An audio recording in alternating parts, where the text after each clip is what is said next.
You're back watching the Hertz Mini Challenge, delivered by Pizza Capers. Race 2 was the infamous reverse grid race. That usually means lap 1 is bound to be action-packed. So with the field flipped in half, it's put Gavin York and Sean Carter onto the front row of the grid, and it's the Kiwi on the inside with the run towards turn 2. Yeah, Gavin York, an experienced Kiwi racer. You can see the guys from 3rd, 4th, 5th all fighting 4 wide into the kink. And Sean's left a gap there where Berwick Linton looks like he's filled. So Berwick on a good charge, but you can see those front runner guys all fighting it out, trying to get through, and a clean run 3 wide. Oh, McNiven making moves. Linton is back down the inside.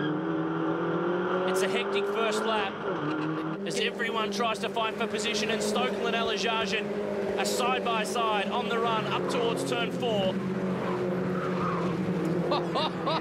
That's not somewhere where you want to be side by side, but the guys have done a great job overlapping and all happening right behind Glenn Seaton. So, oh, big move from the 2-time V8 champ. Cop that. Yes, he certainly caught McNiven napping there a little bit, and that experience really shining through. Stokel in the background there having a crack at Alajajan as well. York leading. Not anymore. Linton in the gap. Oh, that was a little bit too cheeky. So, yeah, the Berwick's had a real red-hot go on those cold tyres and pulled it off. Gavin gave him plenty of room. Sean Carter through as well.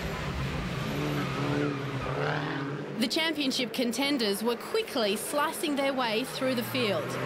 Seaton making a move. This is down at turn 11. Gavin York, the pole man, is being pushed back. He's under attack, isn't he? He's got Seaton all over it. Oh, no, he's in the pit lane. What's going on here? He's heading off to pit lane. In fact, this is for a pit lane penalty for a jump start. Oh, yeah, that'll do it. So it's out of the way. He's probably a little bit relieved all those guys will have the top of him. But Cito's through now, so you've got Alajajan, McNiven and Stokel. That's where the real battle is. When was the last time you were relieved getting a pit lane penalty? Well, when you got the mirrors full of these blokes, you probably gave a bit of a sigh of relief to get out of the way. So, but look, obviously Stokel here now. He's going to have a look down the inside. Big move. Can he stop it? Job done. A few laps later, the Uber Star car had its mirrors full. There is the face, the eyes looking in the mirror. This is why they called him the baby-faced assassin, with that famous open-face helmet. He's got some pressure. He's won 3 races in Mini Challenge, Glenn Seaton. But Chris Alajajan has made a habit of winning this year and takes the spot. Young Sean Carter was next in his sights. So now Alajajan's moved past Glenn. You can see Stokel having a look now. Sean Carter's the next one on the list. You see if we can gather a bit of momentum through this fast section, and he might be able to get an inside run down into turn 7. You've had a lot to do with this young Victorian over the last 12 months or so. What is it? Well, hang on a minute, that wasn't on the list.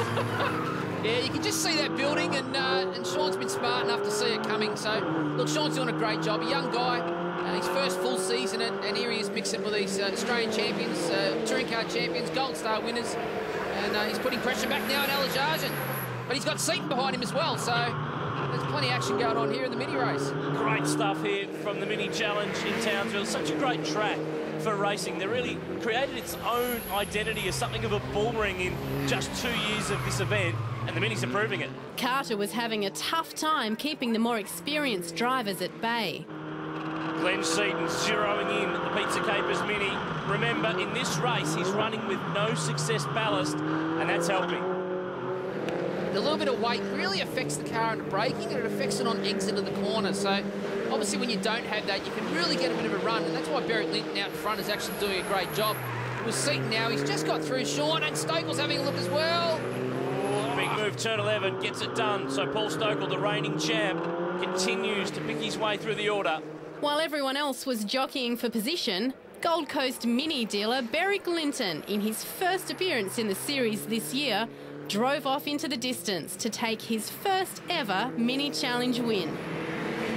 I'm not sure if Berwick Linton can be legally categorised here. He sells these cars for a living. He's got an inside advantage, surely. He's been doing a lot of test driving during the week, but what a great result for Berwick Linton to win a race. Linton lights ablaze. Race 2 will go to the Queenslander. A great drive but look behind. Alajajan carves his way from 7th on the grid to finish in 2nd spot and extend the lead in the championship. Glenn Seaton home in 3rd, clear of Paul Stokel. Sean Carter managed to hang on for 5th from Peter McNiven. Pappas and Cook rounded out the top 10. Berwick, what an effort. Chris Alajajan, he's been dominating the series so far this year. Were you at any point wondering when he was going to steam past? Yeah, I was watching the mirrors to see who was behind me, and I was waiting for the quick guys to get through and see whether they were going to catch me. And I worked out after a couple of laps he wasn't making ground on me once he'd got past, I think, Sean. So I was quite happy, but, you know, nervous as well, pushing on, just making sure that gap was staying there.